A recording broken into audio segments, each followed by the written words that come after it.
Hello, hello, hello, once again, and welcome to another episode of Caribbean Feedback. My name is Curtis Henry, and I'll be your moderator this evening. Good evening, Mr. Mark Chase. Welcome back, Good welcome back. evening.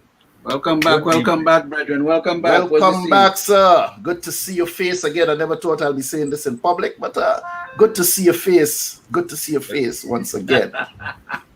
You miss him. You sound like you miss him. You miss him for a little while. Oh gosh, you're pushing it now. You're pushing it now, Sam. Yeah, I ain't you going miss all him. day. You I could ain't say you going with miss all him. of that. Good evening, Miss Yeah. Forrester. How are you doing today? I'm well. You're How are you? well. You are well. I'm good. I'm good. Happy to see everyone. Why everybody looking kind of dark? Is my glasses foggy or I feel kind of hazy. I look hazy. Your glasses must be foggy. Let's go with the glasses, foggy glasses. You know. Last week I had a light Yeah, over I'm bright. here. I'm bright. I'm bright. Oh God, why so bright now? No man. Man, I dark it ain't. It don't matter, no matter how much light you put on me, I gonna be the same way. there is nothing dark about you, sir. Nevertheless, we are going to jump right into the show this evening. That's Do right. Sam, do a you start know what to do. Run the thing. I know what to do. Well, some people here saying Lucy. good evening, Lucy. Good evening, Hi, Lucy. Andrea, hello, panel. The Right? sister. Yes, Run the man, thing. Run the thing. Run the everybody thing. blessing up the vibe. All right, hold on.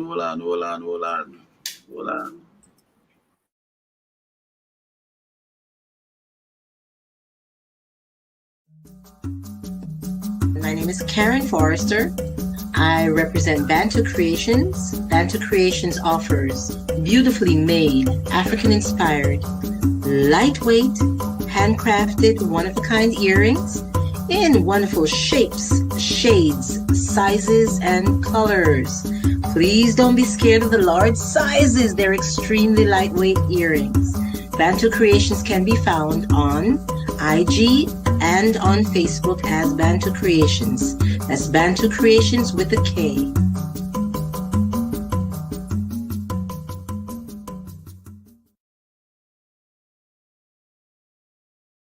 Come check me out, chriskeys.com. I'm worldwide. Tony Altamirano.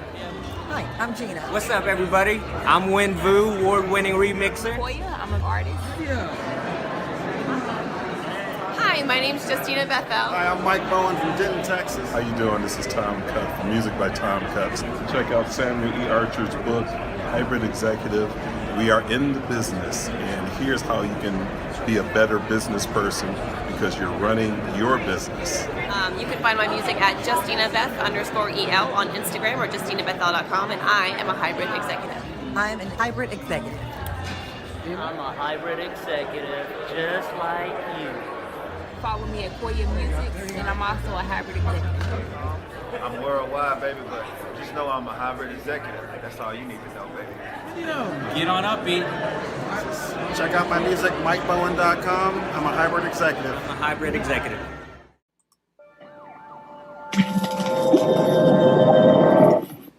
Hello there and welcome. My name is Curtis Henry. Over the past few weeks, as we were putting the final pieces together to get the show on the road, some people asked, why do you need to showcase Caribbean people?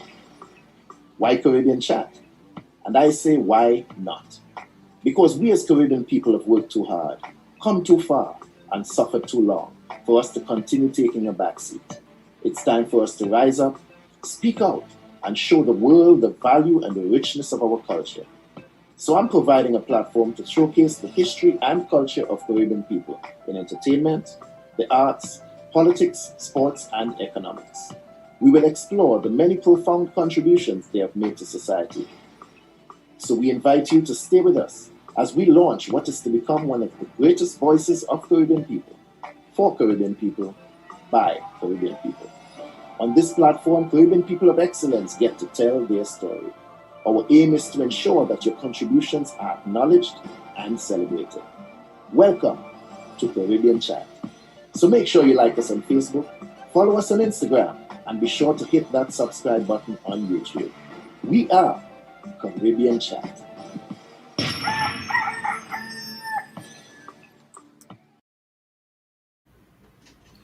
Yes. Once again, we urge you to go to YouTube, hit that subscribe button, That's right.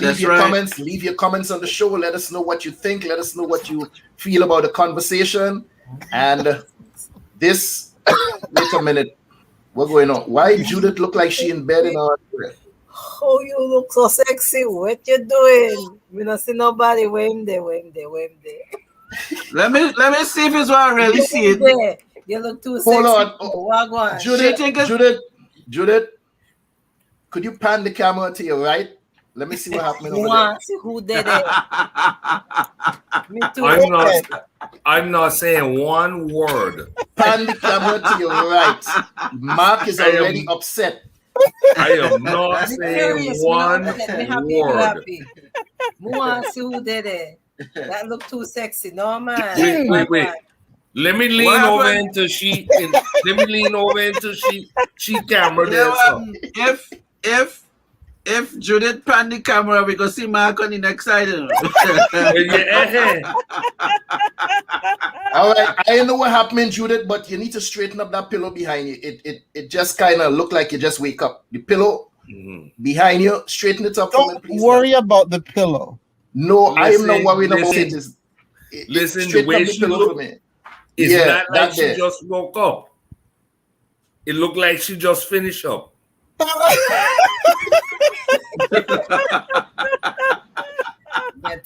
that better? All right, so we know we have some hard-working people on the panel, so we're not going to waste a lot of time this evening. Let's jump into the show because we don't want nobody falling. I ain't calling no name. We don't want nobody falling asleep on radio and running off the show early. You see people joining me from bed right now because I don't know 9:30. They're gonna start snoring. And we're not tolerating that. Sam, you control the button. Anybody fall asleep, cut them off. The button. Yes. Cut them off. No, man, I'm good, man. I had my orange energy. Hold on, if I fall asleep, juice. What if I fall asleep? All right, so Sam, what number show is this? I lost count. All right, already? Yeah. Yeah, man, let me go, man. 10. That's 10. 20. 30. So much. 40. 50. What? 58. It's 58 or 50? I don't know, but that's why I ask you. Hold on, episode number 58. Yeah, man. 57 somewhere. 58. Episode 58, man. Give yourself a round of applause. Yes, 58 uninterrupted episodes, no commercial. We just keep going strong, relying on each other, relying on each other's strength, relying on each other's intelligence to keep this thing going. Yeah, she laughed. I know it's surprising for anybody to tell you that. I understand. But we keep going strong, and it shows what persistence, tenacity can do when we keep putting one foot in front of the other and keep pushing forward. Tonight, we hear the name of the show tonight is called Call the Police. Call the police. But I want to put that in the form of a question. Should we call the police? Because in some cases, it doesn't really turn out well for us. Let me begin by saying in 1991, Michael Jackson wrote a song which spoke about racial harmony. Therein, he stated that it doesn't matter if you're black or white. Today, that decision can result in the arrest or death of a loved one, if you're black or white. In Carol Taylor's book, The Little Black Book, A Black Male Survival in America or Staying Alive and Well in an Institutionally Racist Society, it states that for young black men, any chance crossing paths with cops can mean a close brush with death. Since 2012, we've heard the phrase, Black Lives Matter, an outcry against racial profiling and police violence. Many have objected, coining phrases of their own like Blue Lives Matter, Asian Lives Matter, and All Lives Matter, which all may be true, but how is it that a disproportionate number of black men are killed, or some would say murdered by the police? Many have tried to blame the victims, claiming that if they weren't guilty, then they should have nothing to fear.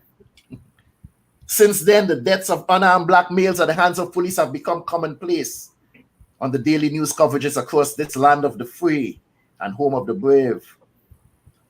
Tonight, I pose the question, is it an issue concerning black cops and black males? Or is it an issue concerning black males and all law enforcement officers?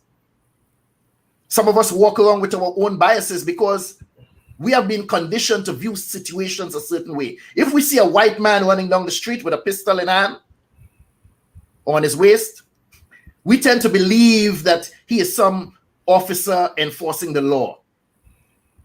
Oh, he's on the an other actor. hand, if it's a black man, some of us are inclined to believe that he must have committed a crime. Otherwise, why would he be running with a gun?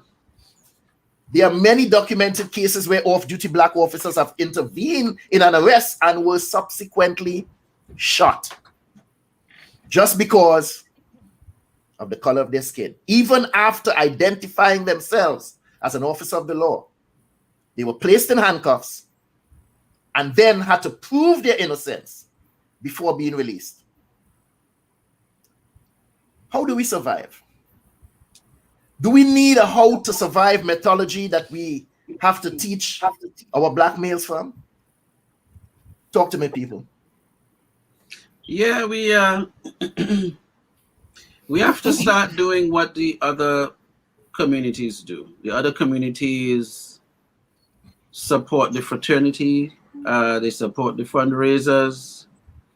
So the community might have to do a little bit of payola. You know, we may have to start putting, support the, when they call you on the phone, hey, would you like to support the fraternity of the police department? Maybe we might have to start really putting a little strong effort in there. And that would be a good way to start softening and creating a connect, because all the other ethnic groups do that. They buy into the idea of law enforcement. We normally don't. But Sam, they are not being murdered. Why would I fund an organization that's murdering my people? Well, that's what it is, because we weren't funding it all along. So when we start to fund it, then us being trampled on with it should go down. So we have to pay to live. That's what we're doing all along. We're paying rent, we're paying light, we're paying everything.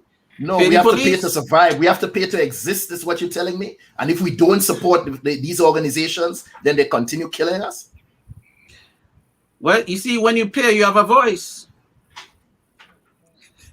By the way, before we run away, I see 11 people looking, and we need some likes. Okay. Please hit the like button.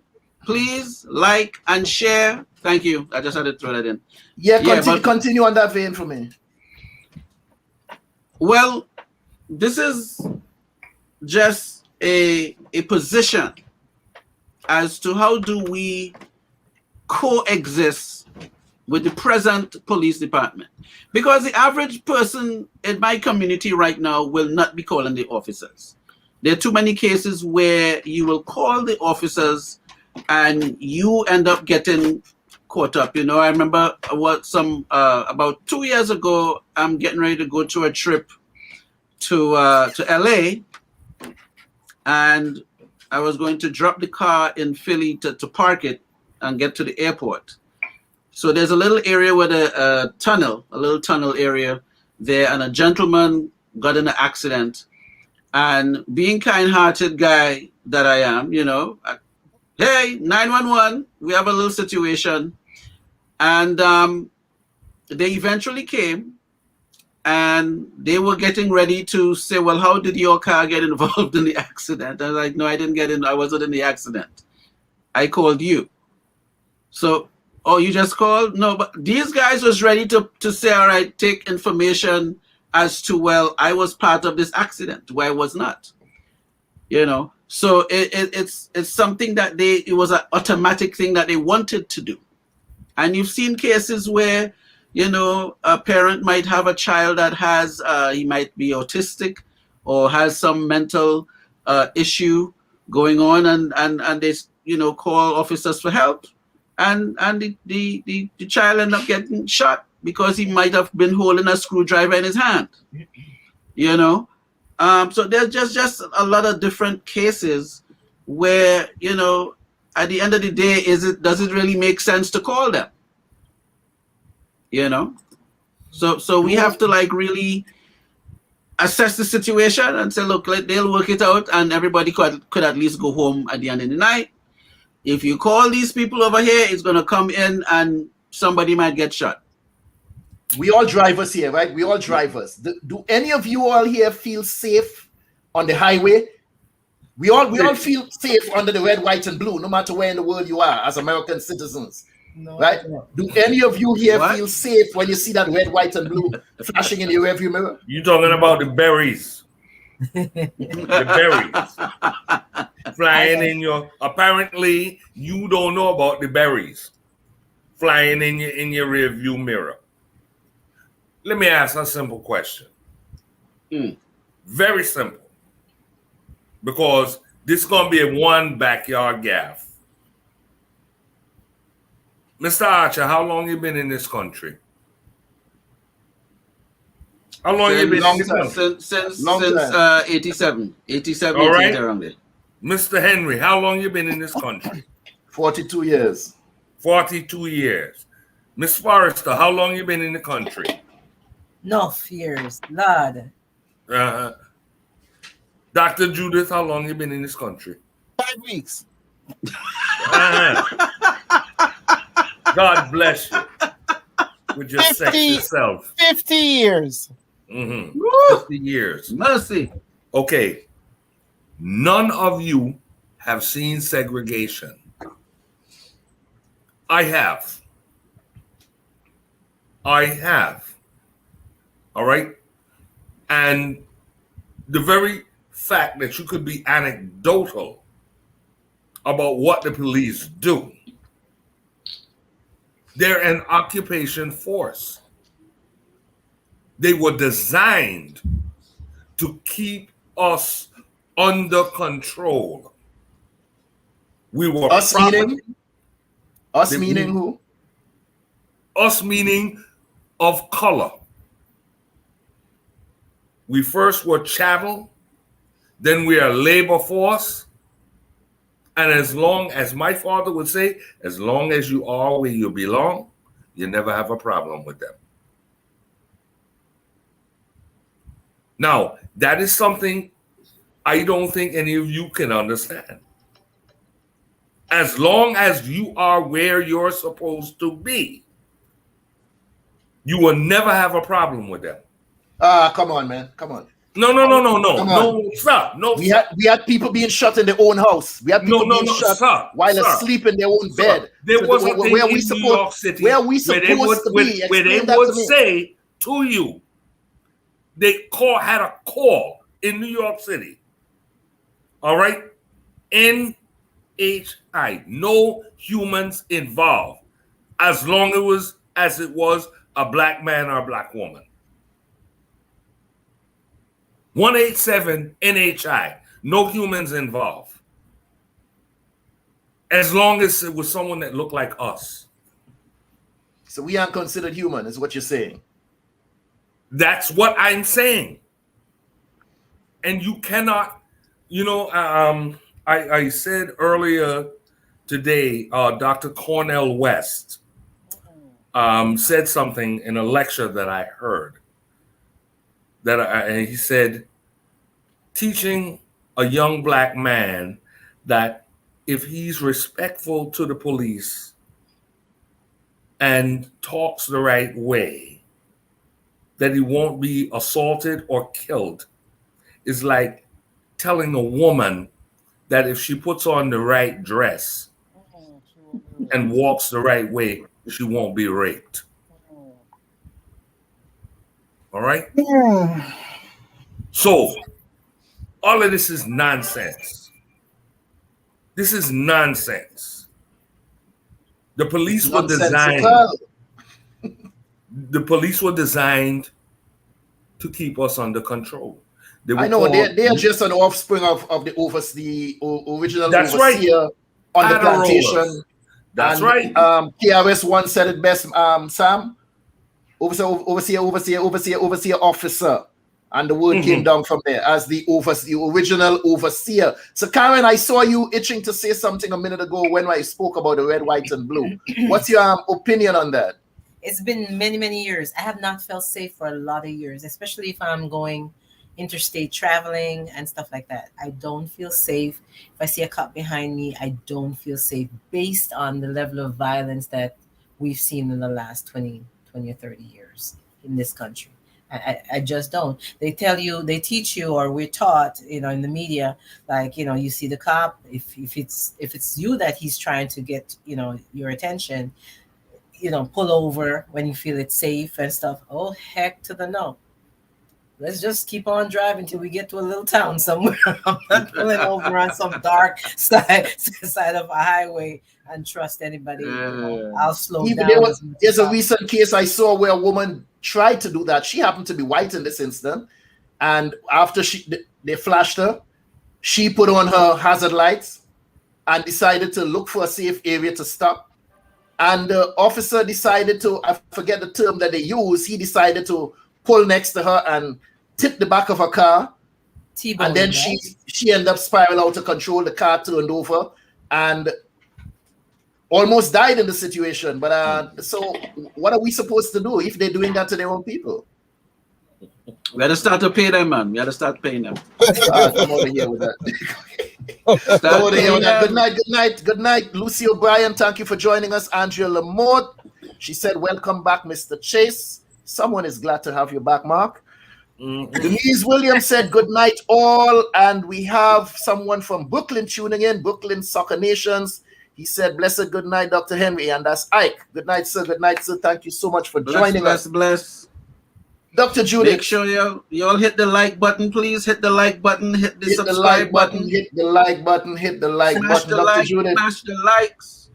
Dr. Judith, tell me. Yes. What would you recommend to your son to do if he's stopped by the police? What would you recommend for him to do? Mercy. Yeah, mercy. Have mercy. I honestly live in Georgia. I live in a small, most of the towns around here are very small. And it's here. Some days it's more obvious than others. I don't know if I don't feel safe. I guess I try not to think about it. Where Tyron is concerned, I tell him to do what he was taught to do. Make sure you give your signals. Make sure you do the things that you have control over, so that if they stop you, you have done what you're supposed to do.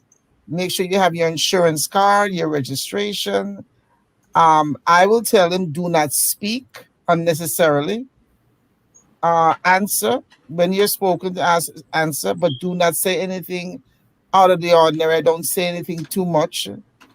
That's what I do when I've been stopped. And so I tell him the same thing. So honestly, the last year or so, it's become frightening to me where he's concerned.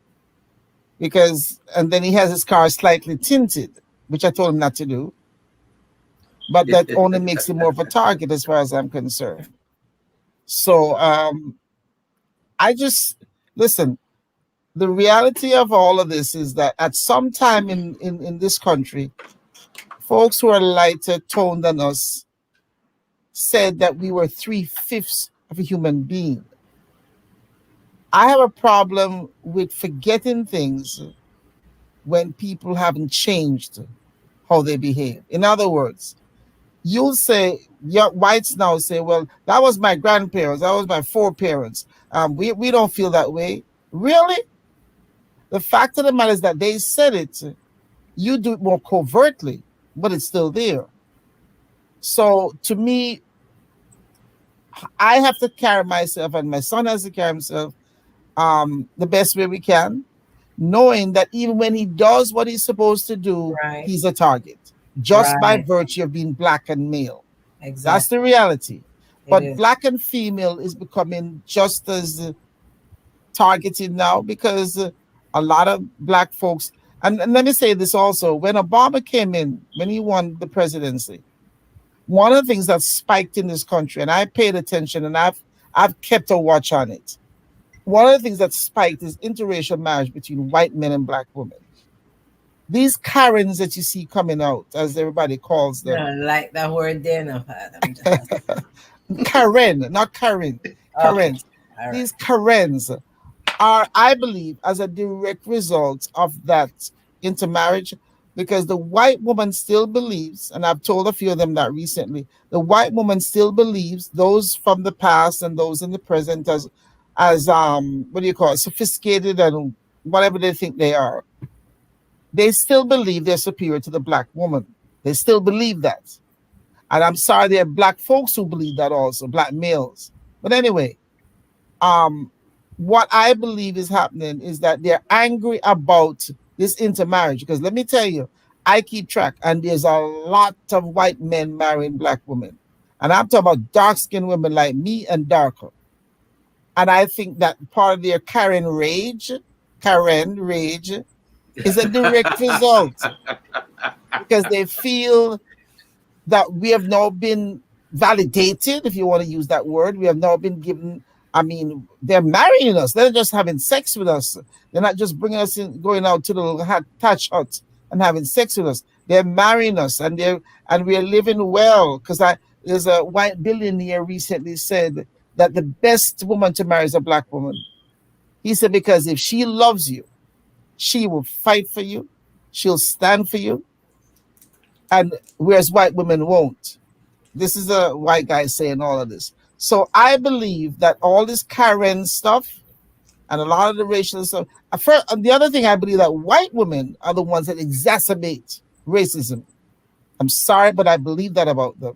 I believe that many times a black white woman see a black white man about to do something stupid racially, and she, as they say, she eggs him on.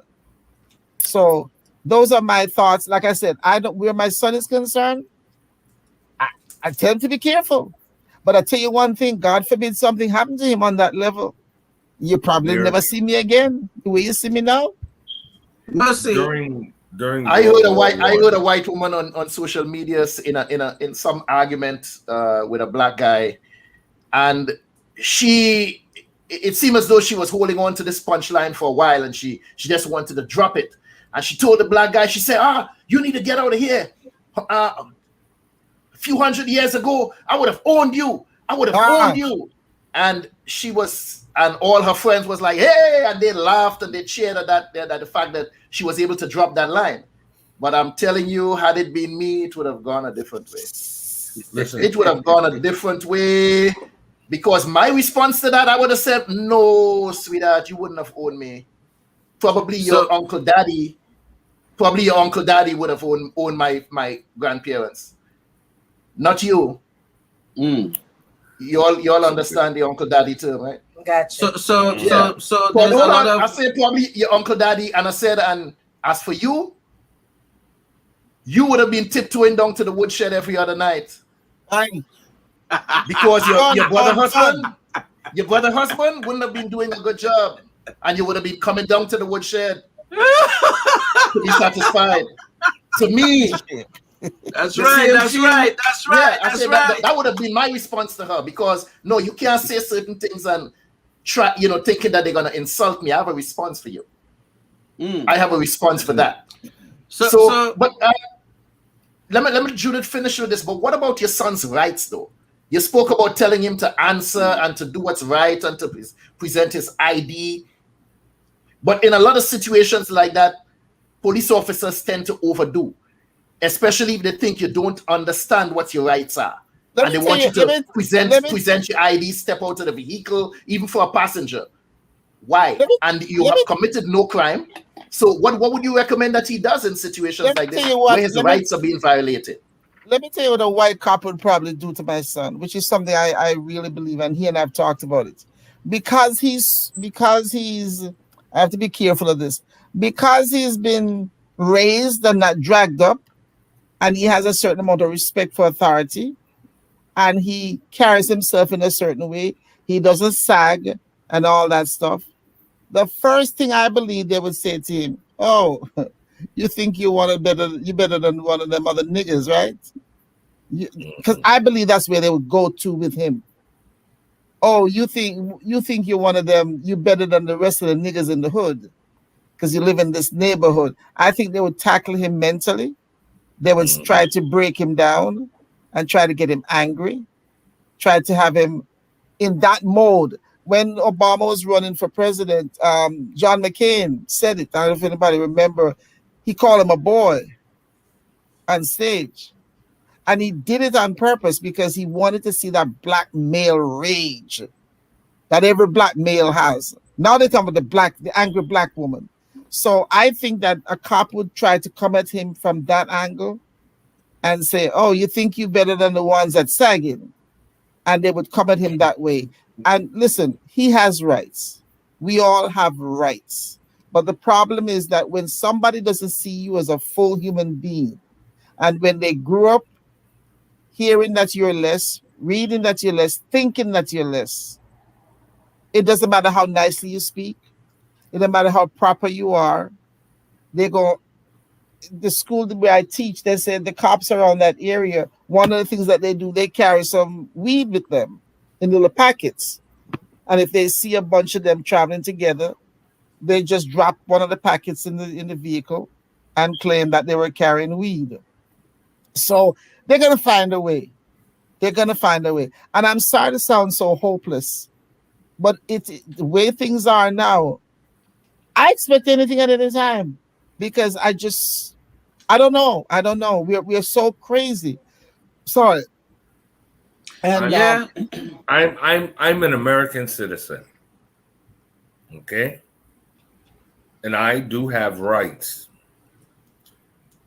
And I constantly approach, as Curtis would say, I live in the country.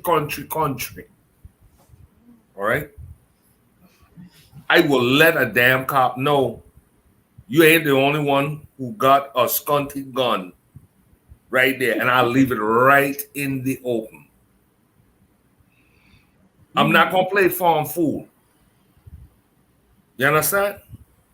That's the damn problem. We playing farm fool with people who's going to kill us.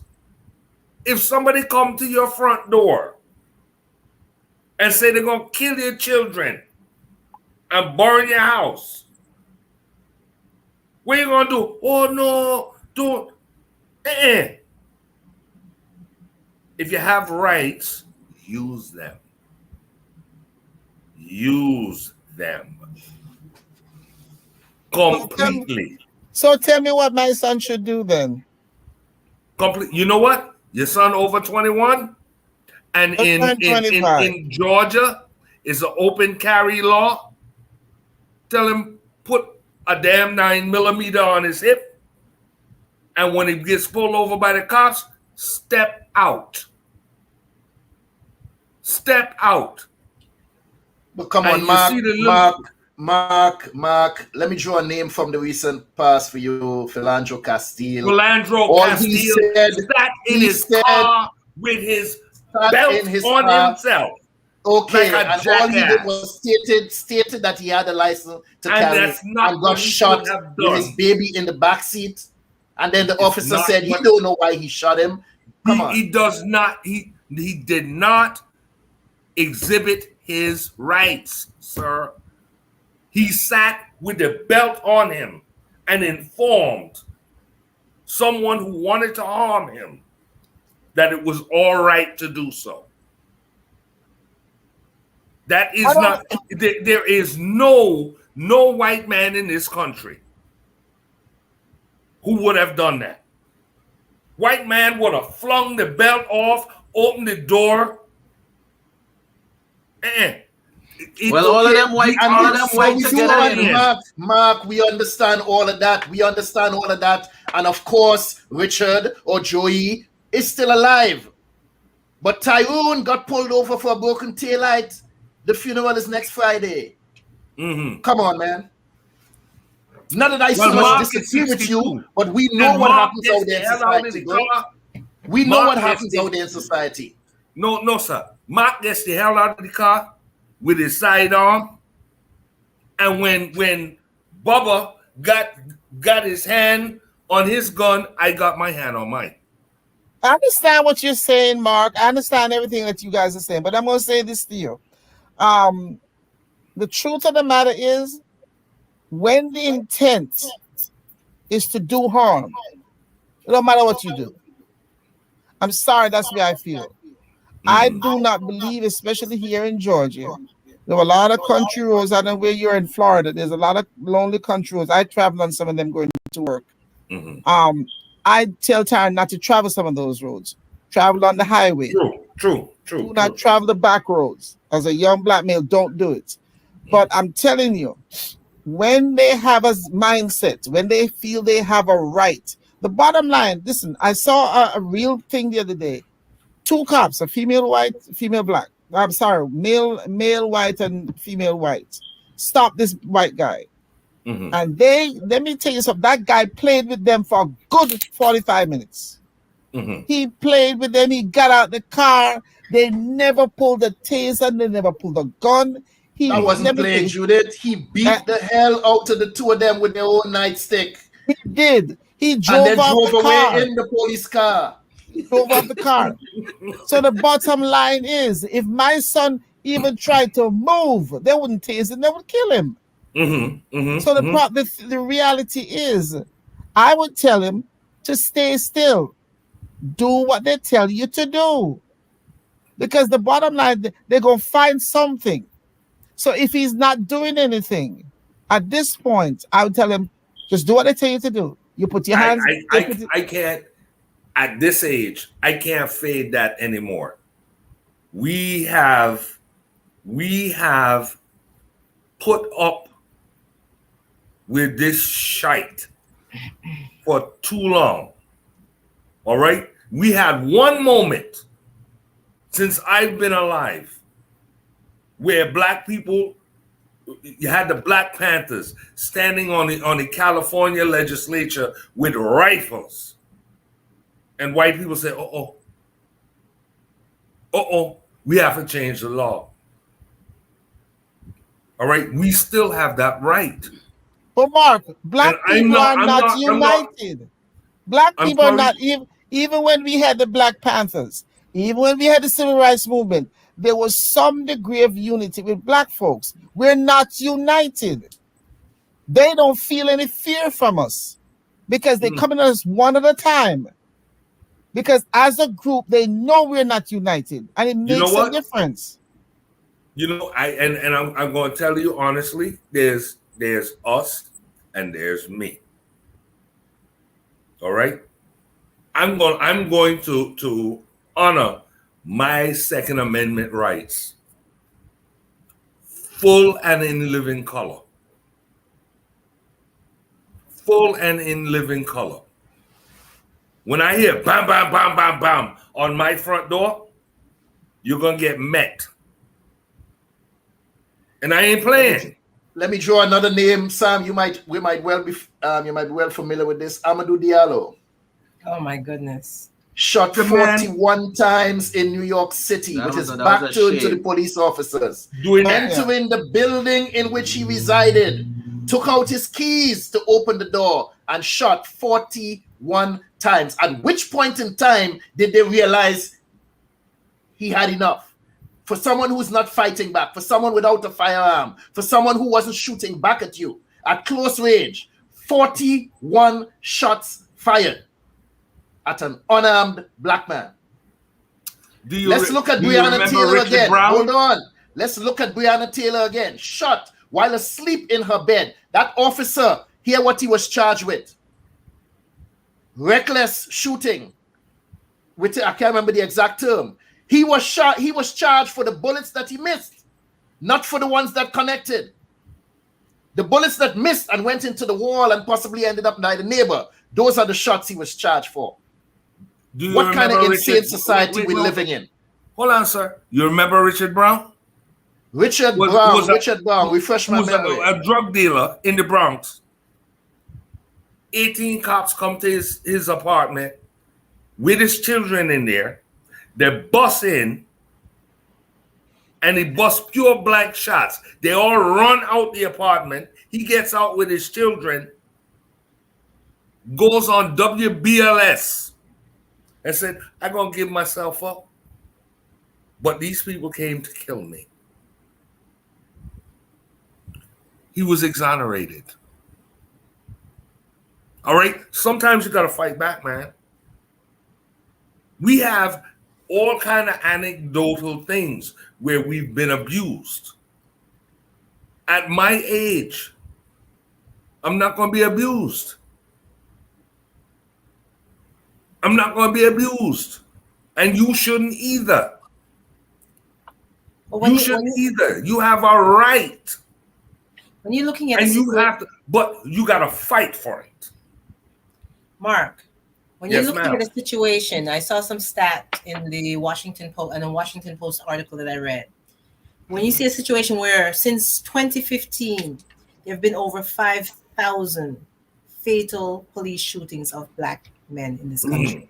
Mm-hmm. What do you do with that? Some of them, I'm sure, put up a So fight. this is the thing I tell Olive. Two things we have to do. Encourage life insurance. Oh God. And encourage paying the police. Donate to the fraternity and encourage life insurance. And I agree with and the make life sure insurance. that the policy cover wrongful death by police inside that life insurance thing there. Dr. Judith, you And should all Hold on. Let him finish with this. All the banks that are white banks that back these insurance companies will crack down on those officers and say, hey, each one you kill, we are the pay out insurance. Watch all yourself. I agree with you, Sam. That is what you have to do with that. Hit them in the pocket. Hit them in the pocket. Hit them in the pocket. Yeah. Yes, man. Give them the money too. Because when you give them the money, they give you a little star to put in a little window that to support the fraternity. Stick it in the window. Put it in the wallet. Every time they pull you over, it's like, oh, this is a donor. Okay. I don't blame you. Have a nice day, sir. Speaking about donors, what a lot of our black youths need to understand, as you mentioned, donor, there are a lot of illegal operations going on right now with body donors, organ donors, involuntary organ donors. And a lot of these kids are outside on the streets playing the damn fool, not realizing that they are shooting them down purposely. I've heard this from funeral home directors who states that it's their job to remove the organs and prepare that body for burial. And by the time the body gets to the funeral home, parts are missing. You have to realize it's a bigger operation at hand going on here. They are using a lot of our black males and selling their organs on the black market. And we don't realize that. We outside there acting the damn fool on the streets.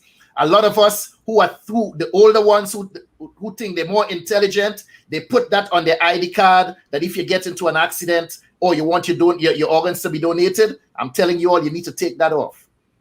Because if you get in an accident and you're still holding on to at the brink of your life, chances are that you will live, but your ID says you're willing to donate your parts, and Mr. Schwartzberger somewhere across the world or across the country, billionaire, needs a new kidney, and you in perfect health, you think they're going to try to revive you or sell your organ on the black market? Brother, trust. A lot of us don't realize what we're doing by ticking off that on your driver's license that you're willing to donate your organs. Trust and believe. I got it ticked off on mine. They don't want my liver. They damn sure don't want that. They don't want my kidneys. You drink my too heart much. bad. You understand? So They don't I want just the have to, different black at and least you eat 5 and or you eat 6 wild white meat. people. Yeah, and I you don't eat wild think, meat. I don't think the average black person check that off anyway. Sorry, I don't. Oh believe yeah, that. trust me. I A don't lot of think them. that A good bit of black folks check it out because they want to donate their bodies to science. Oh, I don't boy. know. I Oh, take yes. in mine off because Science I and taken some research. people out. There's a lot of black folks who want to donate their bodies to science and research. Can I Yeah, interject a Karen. little bit on this? Oh gosh.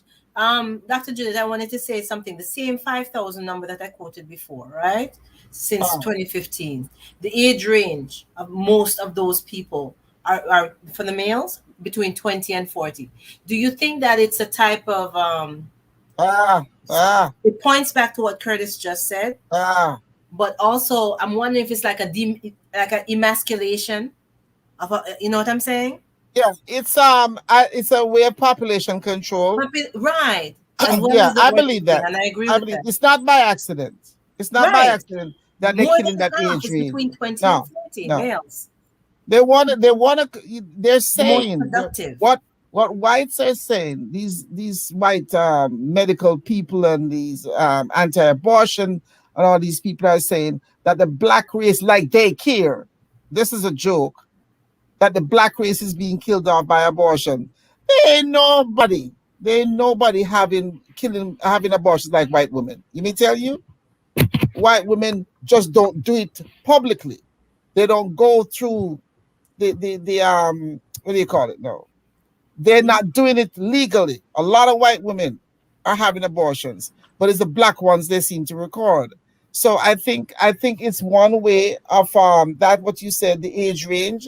And like Curtis said, these fools are in the street making an ass of themselves, not necessarily about their donorship, but out there setting themselves up to be killed because they already want to kill us. Like down here, up here, where they have these water boys on the street. These blasted idiots. What are water These boys? What are water boys? They stand on the corner of the street in Atlanta and they sell water. Bottles of water. Okay. By the intersection on the road. By the various intersections. And what they do, they go up to these cars and they get very domineering, very aggressive with the people in their cars, with the motorists, like demanding that they buy the water. And so some of them can make $400 a day doing it. But the point is, it's gotten so bad now, they've become so aggressive that people want them off the streets. So recently what they did is they started, I forget if it's through the mayor's office, they started some kind of group or some kind of organization where they're going to use these boys to, in a sense, which is what I've been saying, why don't you, if you have that kind of business acumen and whatever, try doing something that's not so obviously out there. So now they're offering some incentive for these kids to use the same business acumen to, do something business-wise, but it doesn't involve standing on the street corners trying to sell water. But I do agree with you, Karen. I think that there is a setup. There's a first of all, the rage towards the black man has not died. I think we became very comfortable in the last 50, 60 years with all these, what do you call them? All the basketball players and the football players and the actors. And so what is happening? Is that okay? Who told me to do that? Just keep going. You could have done it without making it obvious. Hush. I like to be obvious. Anyway, so I think we have gotten so comfortable with these stars and the billionaires and the black millionaires and stuff that we started thinking that we are now accepted. It has duped us into a place of being comfortable, and it's dangerous. Because when they get ready to bring down one of our black men, they go all the way. And the main idea from the days of slavery till now remains the same. The black man is a threat. I've said for years, especially since I've lived in Georgia, if we were to unite, we could shut down this country one day. One day. All the hospital workers don't show up. All the upfront, the people that do the essential work in this country, most of them are brown. One day. But we won't unite. Some idiot will end up show up and blow the whole thing. Or go tell some white person what we're doing.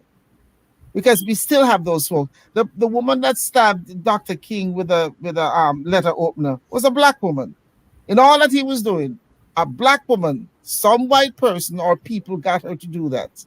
So, I from the very first program, I think I came on with you guys, I've been saying, and I'll say it until I die. Until we start liking this skin and stop with the crap and self-hate, there ain't gonna be no difference. White people know, you know. They know that we look to them for affirmation. They know that. And let me tell you one of the ways they know. Very basic, very simple. Till this day, let a light-skinned person marry into a black family, and you watch people lose their striking minds over that baby that comes out light. We still have a basic self-hate. And I'm telling you, white folks know it. And they ask people like me, who insist on wearing my hair natural, why black women wear weaves. They ask me all these questions that they wouldn't ask the average black person. Until they see that we are not impressed by them, they will stop some of the crap. But we continue in our behavior. You listen to black people in 2021 still saying, oh, you talk like you're white. Bull crap. Why are we still talking like that? So no matter what these white people want to do, and I agree with Sam, there's certain things that I do, and we call it playing games, whatever. There's certain things that I do that keeps them off of me. And I will have the police thing. I will do that. Not because I want to fit in with them, but I want them off of me. And if nothing else, if they see it in your wallet or they see it in your car, it's going to throw them for a little bit.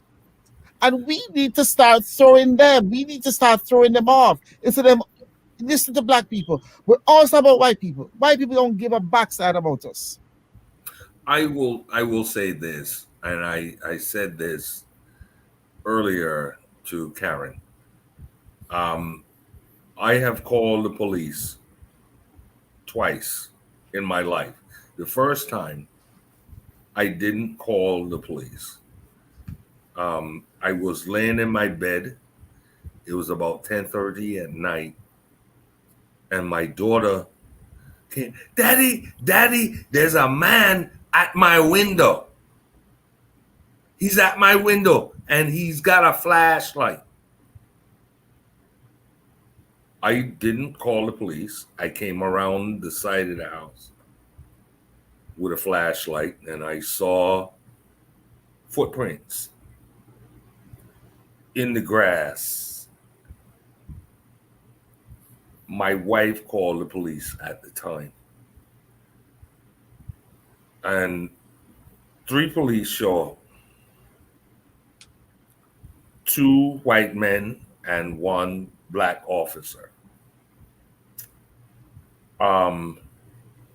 My daughter was 10 years old at the time. I told the white officer comes in the house, what's the problem?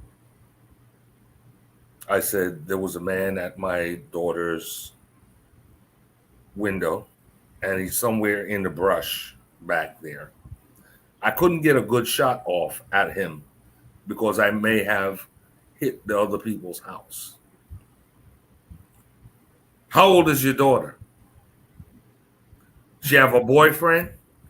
I said, she's 10 years old. Well, you know, these kids are fast at this time. She's 10 years old. She's 10 years old. Unreal. Have I ever been to your house before? I was respectful. I said, no, sir. I see you have a gun. Is it registered? It doesn't need to be registered here.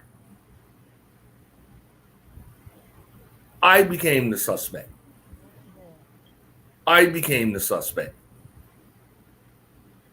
The second time that this happened to me, I called the police. It's 6:30 in the morning. I'm watching the news in my family room, getting ready to go to work. And I hear blam! No, this was in Pembroke Pines, in a place that you needed a act of Congress to get into the subdivision. An act of Congress. There were 2 gates to get through. There's a gated community? It was a gated community with 2 gates. One, you had a guard, you had to show your license, picture taken in your car, and then you got a code come through the second gate to come to my house. I come outside, I had a glass top and a bar around my pool. I come outside, the glass blown up, and there was a cartridge, empty cartridge, a 32. No, I got good sense. I ain't gonna put my hands on it. I went and got a pencil and pick it up. Cops come. Oh yeah, I see it. I give them the cartridge. They put it in a little plastic bag. What do you do for a living? What does that have to do? So maybe you might have been a target. Yeah. Obviously, I'm a drug dealer or some kind of something. How do you live here? No, maybe that's what you assumed. Why you automatically assumed that it was being done in a negative way? No, sir. They came with malice and intent and did not intend to write up a report, did not intend to do anything but to question me at all. At all. The bottom line of this anecdotal incident was I told them, and excuse my language, ladies and gentlemen.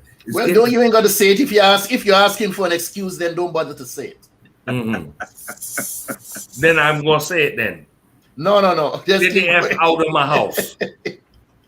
Keep going. We have all different ages and whatnot. Look at the show. Let's keep the clean version. Let's do the edited version of the show.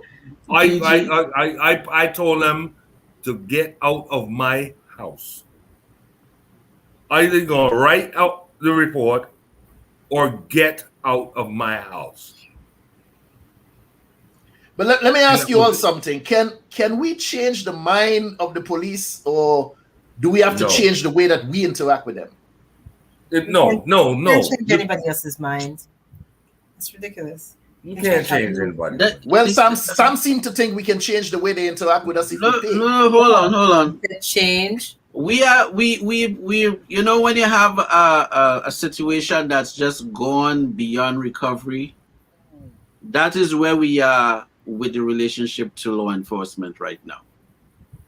From the government, from the president come all the way down, they've all failed in improving the relationship with law enforcement and the communities that they govern, especially the Black community. And it's unbalanced. The white officers could protect the white community, but white officers have to come and protect the Black community too. It's off balance. So it's something that is just on beyond repair, where I have the position of that needs to be torn down and rebuilt. Some people think you could reform it. I don't know how they're going to fix that. Try your best. So the other solution is financial. I agree that. And financial is, as a people, we start taking out life insurance like we're going mad, and make sure that manslaughter and unlawful, whatever you call it, unprovoked killing, however you want to put the clause in, as long as it's law enforcement, that needs to be included in the life insurance. And once we have high numbers in that, because we don't back the banks, is they back the banks. So when they have to start paying out insurance money for shooting people, then they're going to fix their situation for themselves. So I am talking about actions that would cause them to fix their attitude. But what about there's the nothing law, we could though? do and fix What nothing with about them. the law? Wait, What hold about on, the hold law? on. Do you What think law? we need greater Which- accountability for officers who kill innocent hold black on. men at will? Which What law we about talking what about? about the law? Which Hold law on, we talking hold on, about? hold The on. one that when they kill Amadou Diallo, all of these guys got off? The And law probably that's work- supposed to be the law that's Right, supposed and- to work for both sides of the fence. And they're working in well, I think they the fire department. They left the police department and got hired by the fire department. Hold on. They left the There's clan. They Wait. left the clan. They throw away the white robe. They replace it with a blue and white uniform, with a fireman uniform, with a robe in the hospital, and they're all over the place. That's a lot of right. people don't want to look at that hold on, and realize ladies. that the clan is still at large, and some of them wear blue right now. Ladies and gentlemen, Yes, sir. when I was a little boy living in Bedford-Stuyvesant, your policeman was black, your lawyer was black, your fire person was black. I'm not saying it was right. It was segregation, and you could trust and believe that there was no white person running around your neighborhood And why wouldn't you think that was right? to shoot you in your back. And But it was why, the with only something time- like that, but that worked? Why wouldn't you say that was right? Because eventually, in this country, as you do well, which is something I believe that this gaff should cover, is when we succeed, they will burn it down. They will burn it down. So you're saying Yeah, that you were saying There that there was is a no time. solution. There But- was a time. Uh-huh. There was a time where if you just stayed on the right side of Nostrand Avenue, on the right side of Myrtle Avenue, we're gonna leave you the hell alone. As Man, long I think integration has mashed up a lot of things in this country. So, and from but- what you're saying right now, when things were segregated, it was good, but it was bad. So is it good or is it bad? Do we need to return to that? Or do we continue? Martin Luther King said it for himself. He has integrated Black America into a burning building. Integration has not worked for us. We had our own baseball league. We had, well, the ABA, which wasn't totally black, but that's where the players with soul played basketball. They integrated the ABA and the NBA. Anywhere that we are, where we shine, they tend to pull it in and join it together with theirs. We had the Negro Baseball League. They brought it into the major leagues because they want a part of that. They want a part of us, of who we are. there was a young lady just So put if up a segregation thing. worked for us, as you There is- stated, there- should we not go back a to young that? lady just put up a thing and said to me, that time is past, Mark. And she is right. But is it working? Is the current system working for us? None of it has So you're worked. saying it didn't work then? Didn't work then, and it doesn't work now. How could it not work then when we had black police officers policing black community? We had black firefighters. We had black teachers teaching black children. And you're telling me that didn't work? Because we had no access to anything that we could succeed. Then damn it, build our own. That's Wait, the mistake we keep making. But wasn't that the whole Build thing? our own. We keep We knocking can on other build- people's Wasn't doors, that- trying to get in. Build We your can own house. build our Put up your own. own door. Turn your own key and come in. Then they will turn No, around and no, knock sir. on your door to get Hold on. inside. Okay, this is the other Because challenge. throughout history, they have burned down communities. We're going to stop building and join them?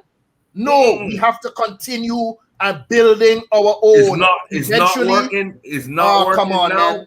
Could you It's not imagine? working now. and Could it you didn't work imagine, then. Mark? Could you This imagine? doesn't Could fit you imagine an NBA today without black players? Could you imagine an NFL today without black players? It would be a totally different sport to watch. A totally different sport. I think your opinion and I think your view your view is a Caribbean view that does come on, not man. fit. Come on, come on. Sir. You may not agree with that. View is I a am going on Caribbean your view argument. that does not fit in this country. I am going on your argument. You have no idea what it was like for me going to school. Over 150 years have ago. No idea what was I've been here 42 years. School. Don't tell me I have no idea what's going on in this country. I didn't Don't say tell you me had I have no idea what's going on. You didn't know how it felt. Okay. I guess she was right in saying that was then. But come on, you said it for yourself that living in a segregated society worked well. Why can't we have that again? In its moment, as long as you stayed in your place. So why? Stayed in your place, Sam said it. We take our dollars and spend them in the wrong places. Wait, Karin just said something very. Can I pump in there? Yes, Karin just said something. No, hold on, no. You don't tell people come in. I still dealing with you. People from we need to keep our dollars in our pockets and spend it in the right places. That's what we need to do. Okay, I agree with that. But back to the immigrants, the people who have built this country, whether they're from the islands, people of color that have built the structures in this country, built the government, we don't believe in staying in a particular place assigned by anyone, which is one of the things that they didn't expect. Amen. They didn't expect that we would want to live.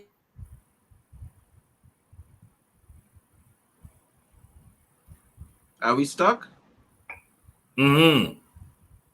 Okay, I think both Karin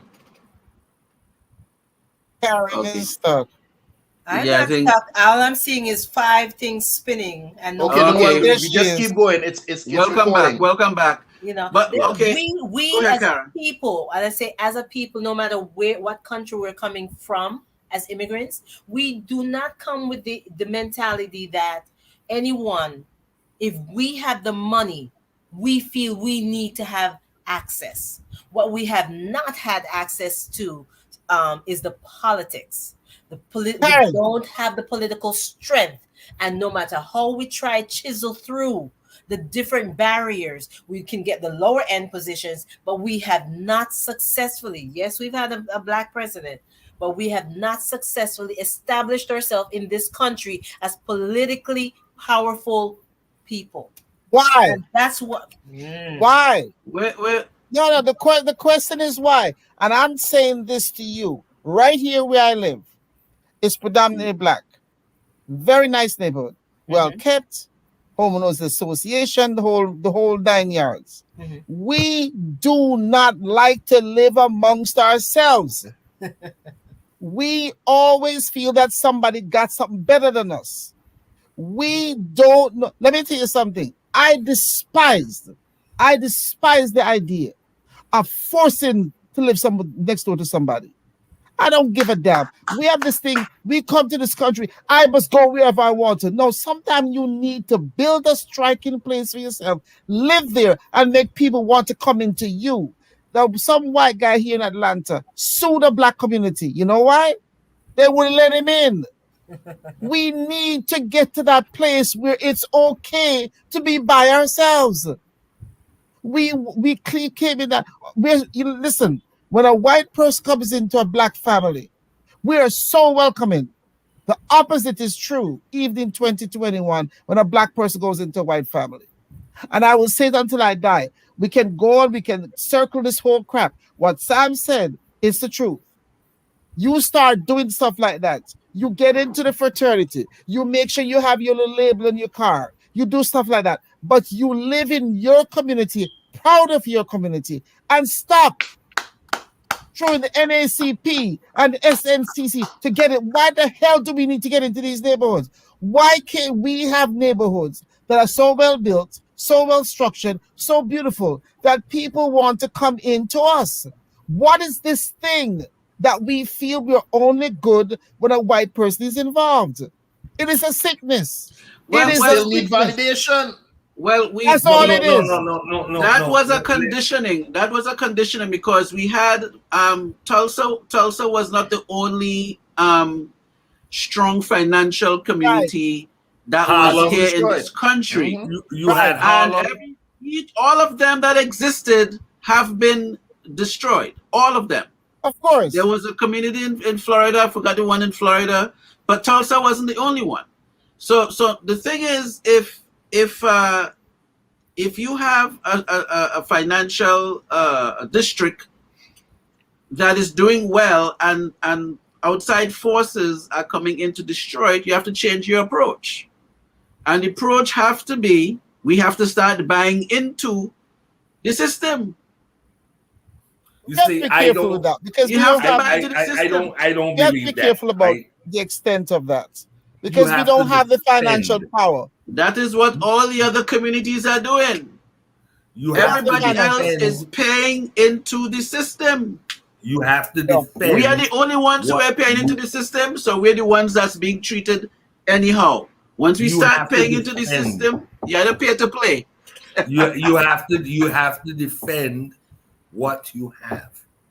Listen, sorry to cut you, Mark. You know, at the same time that Black Wall Street in Tulsa was being destroyed, what they called Guinea Town in Kansas City, an Italian neighborhood.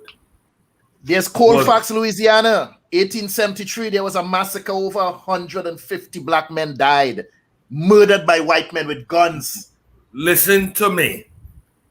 At the same time in 1919, that Black Wall Street was being destroyed, an Italian neighborhood was being destroyed in Kansas City. The difference between we and them is they got met. They got met. Who destroyed their Wasn't community? nobody running. Who destroyed the Italian community? It was whites, because they considered Italians as black as we. Okay, well, in all honesty, hold on. In all honesty, right now we sit down discussing us, and you want to talk about atrocities committed against them by them. I am not really interested.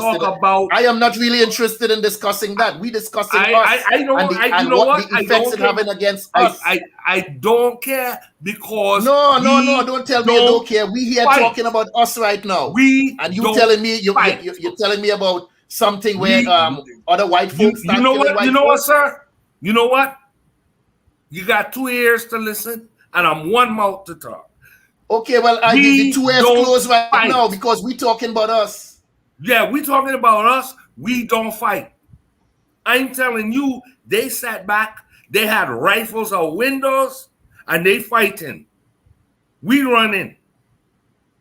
Well, in Tulsa, we did have people fighting back in Tulsa, you know. Yes. Well, I think the chief, as best we could. The police chief was black at that moment, right? Is that the case? The story. So, but I'm just saying, he was run from the neighborhood. Okay, but this is the thing now. How are our people going to deal with air vehicles? I don't know if it was helicopters or plane, but they were dropping bombs in Tulsa too. So it wasn't just about hand-to-hand combat. They did the same damn thing. It was a whole production. They did the same damn thing in 1980 in Philadelphia. With the Move. With the Move and family. I was actually at school in University of Pennsylvania, living 8 blocks from when they drop a damn bomb on the neighborhood. But you know what? They got met. Okay? So there is proof that we could fight. The name of the city was called Philadelphia, Pennsylvania. And all of the bullshit stopped right there. Right there. That was the end of it. Another massacre in Wilmington, North Carolina, 1898. 1890. There are 1898 in North Carolina, another one. And like Sam said, there are dozens of them that happened across these United States. You know, okay, right here in and in right here North they were calling Florida. us drunken human beasts, and they say what? If you have to lynch 1,000 Negroes a week, if it's necessary, then let them do it. This is how these people fight. This is how they fight. And it has absolutely nothing to do. It had nothing to do with black people perpetrating any crimes against white people. It just had to do with white people, racism, fighting against us. Use your that is what rights. we need to understand. Use your rights and defend your home. Use your rights and defend your home. But okay, but Mark, what I understand where you're coming from. Trust me. But the battle is not just what's happening physically. You have a society that are mentally conditioned. Is the reason why when we spoke about the officers in New York in the late 80s, early 90s, assisting their off-duty cops going home in the subway. Something going down in the subway, they come out, assist the officers. Some of them got shot. Why? Not because, they're getting shot, because it's a mental conditioning that we have to deal with. Yeah. We had a case, 2 years ago with I forgot what state the mall was in. There was a shootout in the mall. This brother was in Alabama. Was in Alabama, and he was a military guy, and he was pulling people out of the getting them out of the way. But he was in military gear, so he gets killed. While doing a good deed.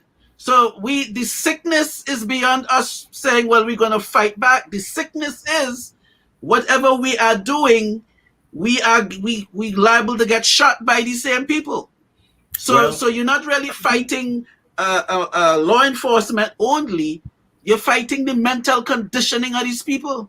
True. No. So this is why we have to change the approach, and we have to say, look, let us spend money into these two things, life insurance, and we put money into the fraternities, and make a big presence so that when they keep killing, they'll have to pay out the pocket at the same time. I am a firm believer in that economics rules your world. There you go. I'm a firm believer. I have said that from the first show we had. Economics rules your world. And that is true, Sam. That is true. But when it comes to this subject, call the police. When it comes to this subject, all right, the Constitution of the United States applies to all of us. Should. Should. And it doesn't. It doesn't. And it doesn't because we don't apply it to ourselves. You heard what Dick Gregory said? I will say it again. We do not have any value on ourselves. If you want to use Constitution, go ahead. We do not have, everybody's been saying for the last few minutes, the white man's perception of us is the biggest part of the problem. The other big part of the problem is that we have adapted the white man's perception of us. We have bought into it, and that is the problem. And black folks won't deal with it. People can tell you that you're this and that until we buy into it. We're bought into it. That's where we're stuck. We have, but let me chuck this in before the point run away. Dick Gregory said it best. Dick Gregory said, pass legislation that that all police officers, law enforcement, need to have an insurance, and let their insurance be graded by their performance on the job. Right. So it's things that we have to do to take it to a different level, because if we go combat for combat, we're gonna take out a few, but then when they bring the bombs and they have all these little robot dogs and robot this and robot that, and they bring out all the little robot business, who you fighting the robot? You pull out a gun, you shooting the robot? What are we doing with the robot? We touched on the mindset of Caucasians, white men, and also on the mindset of black men.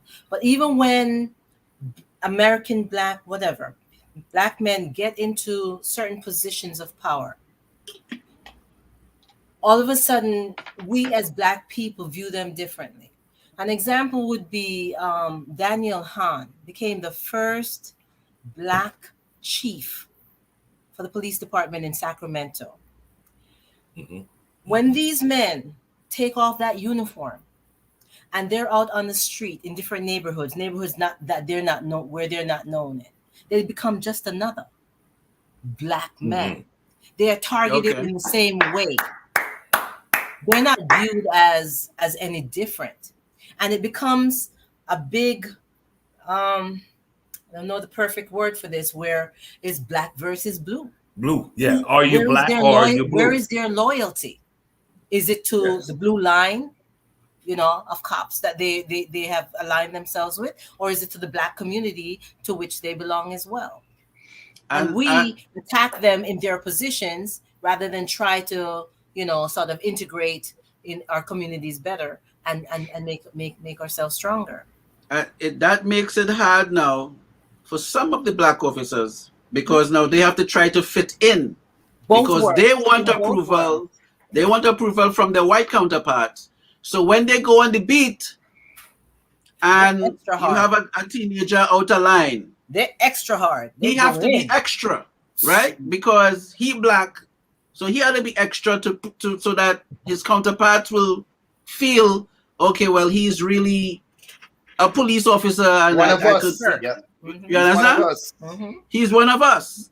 Mm-hmm. So now you have some black officers going in the neighborhood, just wreaking trouble, like we boy in training day, wreaking havoc because that they won. He had a 15. So what we gonna do with that? So but they become victims themselves when they step out of their zone. Let's start to pay some money, brothers and sisters. Let's invest. But Sam, let me ask you something, Sam.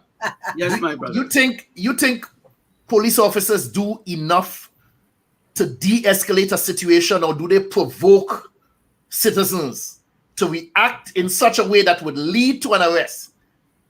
Because the truth is, there are situations where people have done everything they could to put an officer at ease and yet still end up being beaten over the head, or in a worst case scenario, killed, or not killed, murdered. They come with a plan. They come to you. They perceive us a certain way. And like you said, they're going to work to, like they have a box, and they're going to work to fit you in that box. And a lot of them are told, you shoot to kill. Mm-hmm. But yet they don't shoot to kill white people. Because so we must come to the understanding. We must come to the understanding that they have an agenda. You don't have to like it. You don't have to like them. You have to face the reality. And how many of you have had a policeman knock at your door? I've had it once. Mm-hmm. Okay. Yeah.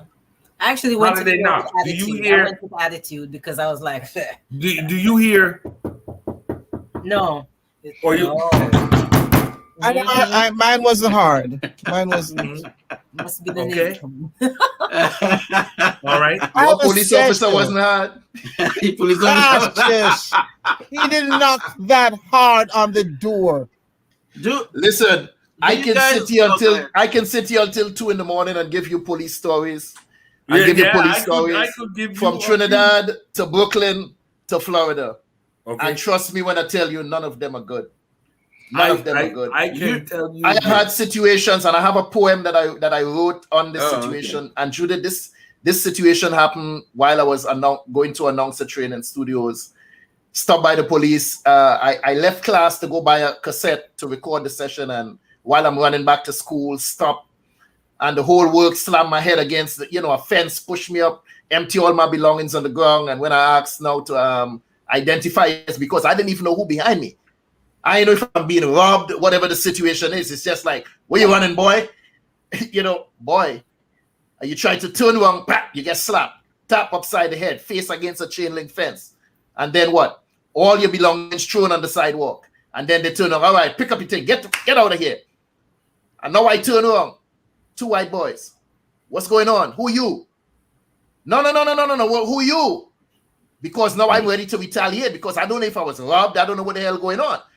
So I'm waiting to know who the hell are you? Because now I'm ready to take the offensive. Took out the badge. This is who I am, nigga. Huh? Oh, you one of them smart niggas, huh? Back up against the wall. Thrown in the car. Oh, so they never identify themselves. No time before that. Until when they're walking away, and then I ask him to identify himself because now I'm ready to fight back because I don't know if you take my money. I don't know what's going on. Right? So now he showed me the badge. Oh, you one of them smart niggas.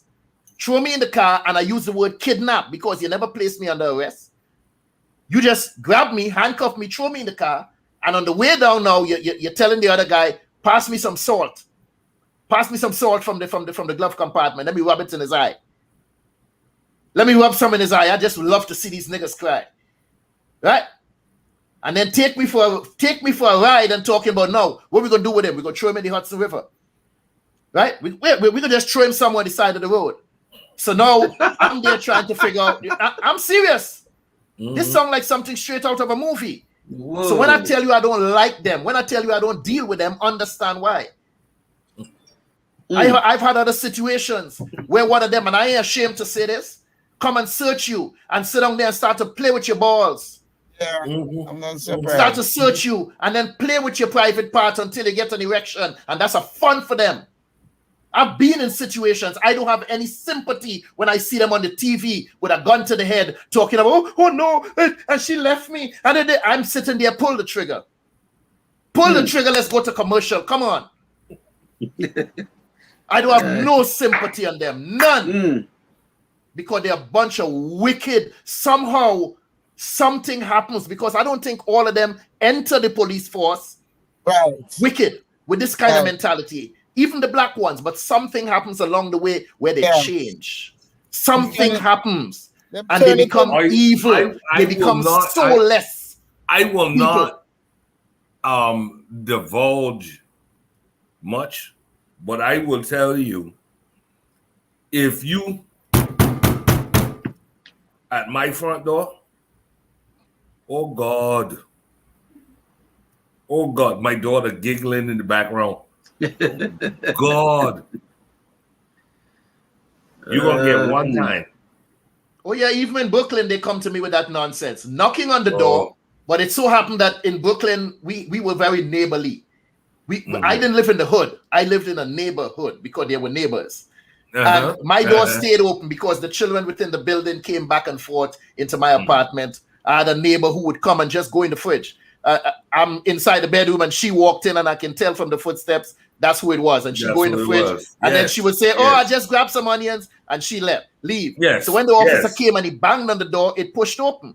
He opened the door and then gonna stand there and try to talk to me how he wanted. I was like, bro, you better not step inside here. I say, you better not step inside here. He like, and what you gonna do? I said, come on in. He just wanted an onion. And I walked straight up to him and slammed that. And no, this was a brother. This was a brother, not a white guy. He came to the door first, knocked, asking for someone else. No, you're in the wrong place. Then he went downstairs to the apartment under me and that's the person he came for. And I'm looking through the door. He's going to look upstairs and tell me, get my ass back inside. Excuse me? You can't tell me what the hell to do. And then he decided to come upstairs to engage me. And that's how the door was open. I just remember that. And then going to tell me now, like he want to step into my apartment. I said, come on in. If you're there, step on inside. And then I walked up and I slammed the door in his face and locked it. He outside. I'm going to catch you outside. I'm going to catch you outside. God forbid we never cross paths again. But that could have indeed turned out into a very, very ugly situation. Let me acknowledge some people in the chat. Sherry Ann Sylvester, good night. Thank you so much for joining us. We didn't acknowledge you earlier on. We have Mr. Mervyn Carter, aka Dr. Witty, who has been a guest on the show, a guest host on the show for a couple of occasions. Thank you so much for joining us. I mentioned that Dr. Witty is a former policeman. And he also is a former police in Trinidad, yes. Yes, Miss Carol Knight. She said, Mark, that may be the law. However, in reality, that will not work for a black man. That's the situation. Stepping out of the car with your gun showing, which is supposed to be conceal and carry, that will not work for a black man. Denise Williams said, that time has passed, Mark. It will not, or it's not working now. And she also commented stating, if you build it, they would come. That was in response to my comment about building our own and spending our dollars amongst ourselves. And that, in my opinion, will hurt the white establishment if we keep our dollars and spend it where we are respected and where it matters the most, where it stays within our community. We've discussed this before. That black dollar circulates maybe twice in the black community before it goes out, and we never see it again. Build your own. Spend your dollars where you're respected, and others will be banging at your door trying to get in. I have one more question or one more point I'd like to make here. What I've noticed over the years is that all of these movements, the NAACP, the Black Lives Matter, the Jesse Jacksons, the Sharptons, the whoever get up and infuse action into people, where we get up and we fight against injustice and fight against police brutality. All of these movements, they seem to get diffused after a short period of time. And things just go back to normal until another one of us gets killed. It's a part of how we function. Let me ask you what it is. What do you think we need to do? What do you think needs to be done to keep the fires burning? No, hold on. I'm not talking about fires like in the burning of buildings like they did in Minnesota, but I'm talking about the flames within us that constantly cries out for justice. What do you think we need to do to keep those fires burning within us and not just have it singed and diffuse into nothingness? Let me tell you a very personal situation that's happening to me right now. It's been happening. And it fits in terms of keeping the fire burning. I tend to have a very short memory for hurt. People having done something very painful to me, and I forget it. I literally forget it and move on and keep being nice to that same person. What they end up doing, they end up increasing their force against me because they think I'm stupid or whatever. Then they come at me again. And right now, recently, I got reported on my job by a white teacher that I work with. And the assistant principal, who's a black woman, Dr. Richardson, she called me in last week, 2 weeks ago, last week, and she said, there's been a report about you. It was reported a year ago, and again, it's been reported that you are a negative vibe in the classroom. I said, me? Negative? I said, you can say a lot of things about me. Negative? Nah. I am the reason why that... Go around and laugh like a damn kunomono. But you know what it comes down to? I am the one that when I walk in, we have lively discussions about anything and everything. Working with two white women, whom I've told at least one of them to her face, I said, let me just let you know, you white women tend to think that you're better or superior to black women. I said to her, I would suggest you get rid of the notion because it ain't real. It's not true. That's how I deal with people, straight up. I don't have the time for racism. Don't have the time for it. So what happened is that they don't like my very upfront responses to things. Those children who are compromised, they're called severely impaired. When I first went into that room, they would sit like this with their hands balled up. I was the one that went in and said, may I press their hands out? So everybody's hands is open because they're people, they're human beings. They're not just, you don't just let them sit there and vegetate. So what happened is that she can't control me, so she reports me. So when I went to the meeting, the doctor said, I said to the doctor, I said, well, I'll tell you what. The life I live, I don't usually report people. I said, but since she left me in the classroom and came here and told that lie on me, let me tell you the real story. And the assistant principal is black. And when I got through, she said, Miss Barnes, like you said, you're grown folks, y'all work it out. Because I told her, I said, as long as I'm in that classroom, she has you, I will promise you, I will function just the way I functioned when you first met me in 2016. I will continue to give my best. What that means to me is not to go back in that room and, oh, hi. Is to go in there. First of all, she don't know what was said between me and the assistant principal. I go in there and I do my job. I don't talk to her. I will not eat with her anymore because I used to be very sociable. I got nothing. I am here to work. Why do I bring that up? What I found out about me is that I tend to forgive people quickly.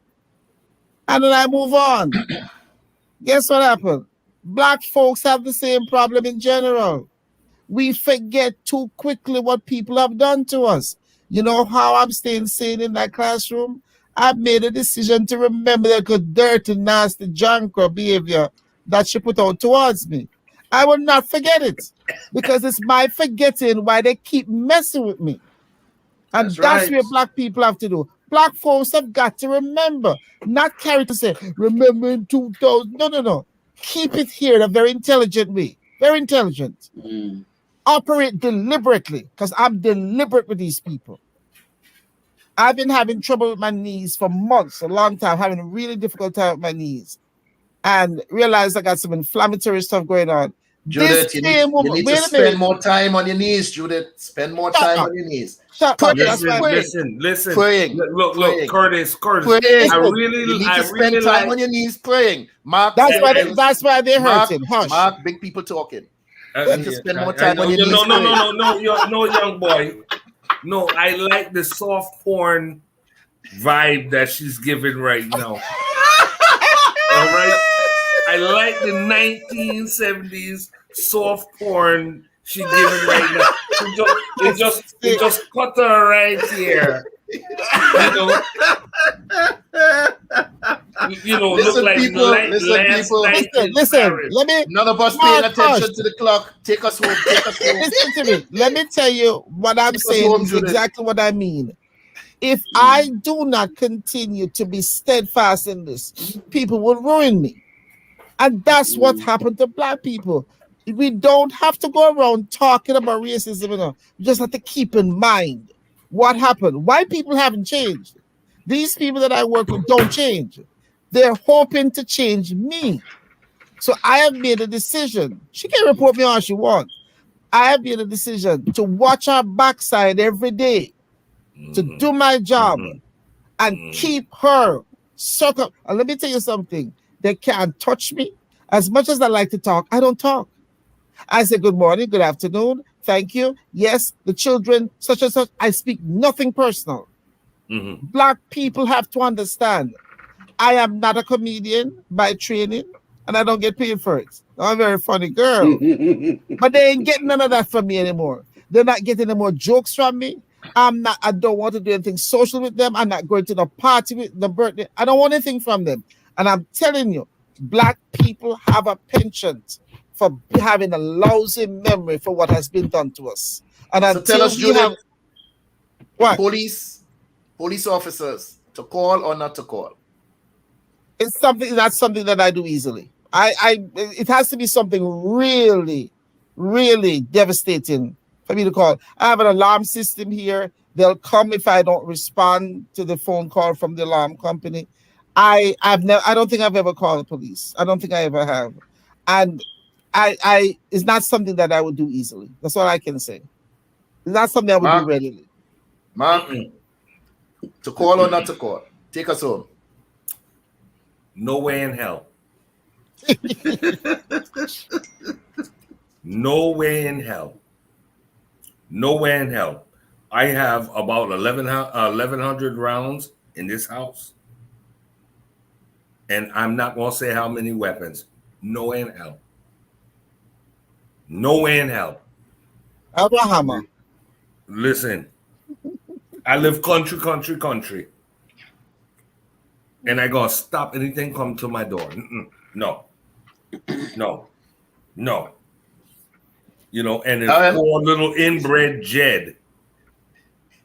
You know, little inbred Jed and his cousin Clem decided to come to my door for rob something. No. You ain't gotta worry about the police. You gotta worry about me. No, I don't have any reason to call them fuckers. Excuse my language. Miss Forrester, take us home. I'd like to address the question that you asked before about all these embers that are burning. I think that there are so many good organizations out there, but because we're not a cohesive people, we are just spread out all over the place. If we, as we've said before earlier in the program, that if we got together and truly create some cohesiveness, we would see some major changes in this country. Because we're the backbone of the country, we would see some major changes. To call or not to call. It's strange that when you asked that, I remembered my first year here in Florida, this gentleman was shot on the street, and I tried to assess, and he was still alert and speaking, and I didn't see where anywhere he was bleeding from or anything. And I tried to assist, but the back of my mind was, I'm going to call for help. I will stay until the ambulance and police arrive. Usually they arrive together. But I did not want to be pulled into his situation, which he explained to me. He was walking around with a recorder, trying to get some incriminating stuff on someone that he knew, and that's what led to his being shot. My tendency is to want to help, but not to be drawn in. That's a fear that I've had here in Florida, because when you're drawn in, they pull you into court.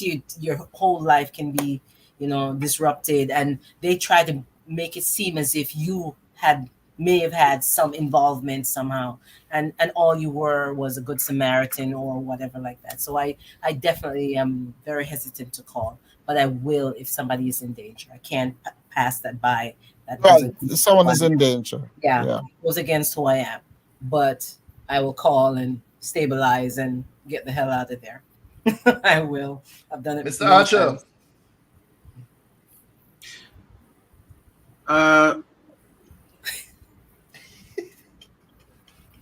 If I have to call, why you laughing? No boat, Sam. No boat. You can see it. You can see it in the replay. If I have to call, I will be calling all three: police, fire, and EMS. Just in case you have a knucklehead officer that want to do something stupid, there's the EMS, so they could save me. If one of them want to do something with fire, the fire brigade will be right there. They pull out a hose, wet things down, and cool it down, and everybody gonna be good. But I ain't calling them by themselves. They don't have proper intelligence to know the difference if somebody having a seizure. Yeah. So if somebody having a mental breakdown, they don't care. If somebody having a heart attack, they don't have. I don't know where they pull these people from. I don't even think they have a high school diploma. No, they're the white supremacists. They ain't got no high school diploma. Despicable. John behavior. No, seriously, they have no intellect. I see so much little videos. I see so much footage, not just on YouTube, but in the news. A guy having a seizure, you going and pepper spray the man in his face. And then is when the guy having a seizure, pepper spray him, then open the door, try to pull him out the car. His foot come outside, and is when the wheel go over the guy's leg, is then the officer is like, well, wow, if a wheel go over his leg, maybe I should call EMS. No, seriously, he could not recognize that. And when they go on the shooting range, who are the pictures they're using in the shooting range? The black men. When they're training the dog, who they're using to train the dog, and they put the black guys in what you call it, they insulate the suits. It's black men they're training these dogs with. And then they want to come out and say, yeah, we want to push let's let the dog get a little training out here. And instigate situations so the dog could get a run. The dog could get some playing time, like if it's basketball, Go on the court for 5 minutes and bite somebody. That is what we're dealing with. So, I call in all of them. Fire brigade, EMS, security guard, everybody getting called. Because I say it's fire, it's bomb, everything. All that come through. Call all their backside. All on the highway. All in the city. Call their backside. All that come through. And everybody could behave themselves when they reach. That is how I drop it. That's how you have to look at it. That is how you have to do it, because it's knuckleheads you're dealing with out here. They're despicable. Despicable. Yeah, man. Bunch of nonsense. But I have one more. I have one more point. I have one more point to throw in here before we call it a night. There's this thing floating around called critical race theory. Yes. Which was started in the 70s. And it was taught, it wasn't really a subject. It was something that was discussed in universities. I don't know how it gets into elementary school. Because the term critical race theory is moronic anyway. You watch a detective show, the policeman talking to his partner, so you have a hunch. What is it for? A theory is something you work out. You work out your theory, and when your theory is proven, you tear it up. So how does that become a class? So now they want to take Black history and include it into this subject called critical race theory, which is moronic. So you'll be on the lookout for that. We'll talk about that later, Samuel. Okay, Sam. So, in your opinion, to call or not to call, what's your final word on that? Call everybody. Call everybody. Yeah, man. Call everybody. Radio. Thank you. What we need to realize that police officers have a very boring job. They train to do their arrest tactics. They train to fight. They run. They go to the range and they practice. And months, sometimes years go by before they even have an opportunity to withdraw that weapon. So if you realize what police officers do when there's an accident, they come and they get to direct traffic. They get to put down the wooden barricades. They get to put up tape at a crime scene. Excitement. And that's about as much excitement as they get on a daily basis. You know how difficult it is to train for something and never getting the opportunity to demonstrate what it is you've learned. So we as tax-paying citizens need to realize that we have to avoid every given opportunity. Every opportunity to give these individuals an opportunity to exercise what it is that they have learned, what it is they have practiced. Do not give them that opportunity to show what it is they've been learning, what it is they've been practicing to do, because they're itching to demonstrate it. This is why you see some officers right now tackling a 14, 15, 16-year-old girl as if it's an MMA fight. 10-year-old girl. And putting them in a chokehold. Because they practice this and they don't get the opportunity to use it. So the first opportunity they get, all of this comes out is like, yeah. And you know how they behave. Yeah, come on. All of a sudden, all this adrenaline pumping. Good point. Send them to Afghanistan. And the black guy decides to run. What do you think is the first thing they do? Oh, I practice this. Pow! And shoot him down. It's true. And then they realize now they have an entire organization that's there to back them up. Yeah. And justify their actions and say the killing was justifiable. Michael Brown, 18, fatally shot by white police officer.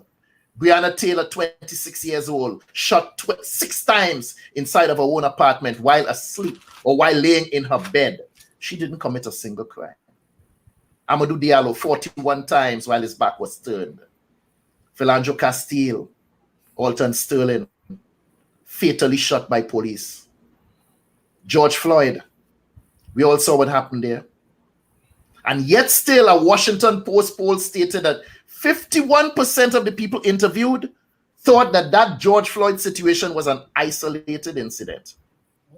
I don't know where these people were sleeping, hiding, which country they've been living in. Abner Louima.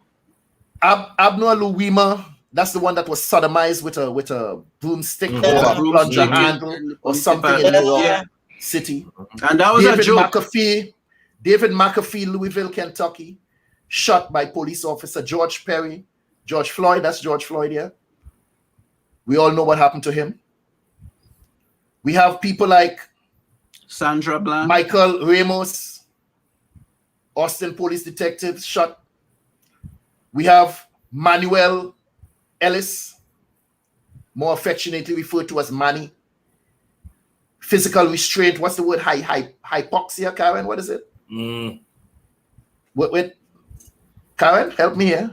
What's that term? Physical hypoxia, what's that? I'm not familiar. I think that's the term that they use. Were Karen sleeping? No, I was muted because we have. Okay. I was begging you for help on that word. Deprived of oxygen. Blood levels would just fall. Asphyxiation. Would drop. Asphyxiation is the choking. Suffocation. Asphyxiation is the choking. But it becomes hypoxic from the airway being closed off. Okay, I always reach for help if just in case I wasn't using the proper word. I just wanted to make sure from the medical professional. We have a Tatiana Jefferson back in 1990 in Fort Worth, killed by police. Another gentleman, Fitzgerald Bradford in Alabama, police officers again. Another guy called Charles Roundtree in San Antonio, Texas, killed by police. And on and on and on. We have cases too numerous to mention. Jordan Edwards in Texas again, by police officers. Chad Robinson in 1992, Chicago, by police officers. Now, I personally do believe that there is a need for police within society, because without law enforcement, there will be total anarchy. And their presence is vital. Vital. It's needed. Vital in society. But when it comes to the point where you have to think twice whether or not to call the police officer to your home, then we're living in a very dangerous society. This cycle needs to be broken. The recommendations I can give when your rights being violated, this is what I was advised to do. Write down everything you remember, including the police officer's name, badge, the patrol car number, all the other officers that were present, which agency they were from, and any other details you could remember. Get their contact information and any other information you can from any other witnesses on the scene. You file a written complaint with the Internal Affairs Agency or Civilian Complaint Review Board. In most cases, you know what they tell you? That you could file an anonymous complaint if you wish. Do I sincerely believe that any of this works? No. I've been there. And I'll never forget their response. I read this response on my report back in 1986. And it said, insufficient objective or persuasive evidence to substantiate your allegations. I read that statement so many times it became imprinted on my brain. Insufficient objective or persuasive evidence to substantiate your allegations. We should not tolerate white supremacy. It has no place in the criminal justice system in this country or anywhere else in the world. As a father of 5 black sons, I'd like to reiterate, Black Lives Matter. Black Lives Matter. Black Lives Matter. And sometimes look at these things, white police officers, white and black. My first experience staring down the barrel of a gun was at the age of 14. And no, I wasn't involved in no gang or any type of street violence. The individual at the other end of that gun was in fact a police officer who in this case happened to be black. So this is to prove the fact that not all incidents involving the shooting of black males and police officers is always racially motivated.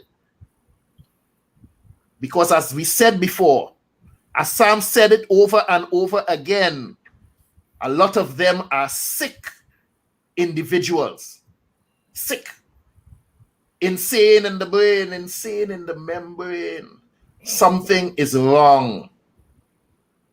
And like I said again, Black Lives Matter every second, every minute, every hour of every given day. This is my belief. This is my conviction. And by these words, I stand. Black Lives Matter. Peace and blessings. Bless. Hi, I'm Dr. Judith Barnes. I'm an author, a playwright, poet. I'm also a broadcaster by training. And I recently found out about 2 years ago that I can paint paintings, which means I paint sceneries, I paint landscape, I paint animals. I have just discovered, and so that I can do this. And so along with all the other gifts and talents that I've been blessed with, I have paintings, and they are on view and for sale on Etsy and also on Facebook. And if you desire to order any painting or order one of my books, because I'm also an author, please give me a call at 470-564-8267. That's Dr. Judith, and the number again, whether you want to just talk to me or order one of my paintings or one of my books, please feel free to call 470-564-8267. Thank you.